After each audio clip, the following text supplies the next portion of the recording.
Okay, bago tayo lumipas sa ibang issue, dahil ang daming magaganda pang issue, about impeachment pa rin, Aymar? Yes po, Okay.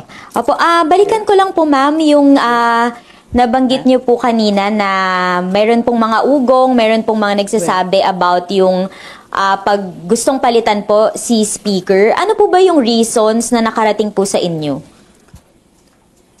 Hindi ko alam. Marites ako, pero limited yung pagka-marites ko sa House. So parang hindi satisfied sa ilang mga pronouncements or policies? Well, nung nag-file sila ng motion for reconsideration, di ba? Nag-file sila. Wala naman nakapirmang congressman.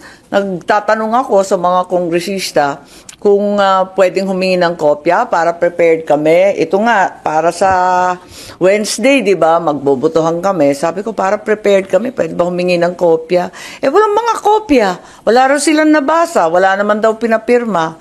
Kaya siguro nagrereklamo bakit hindi sila kinokonsulta, ginagamit ang pangalan ng House. Wala naman palang sinabihan.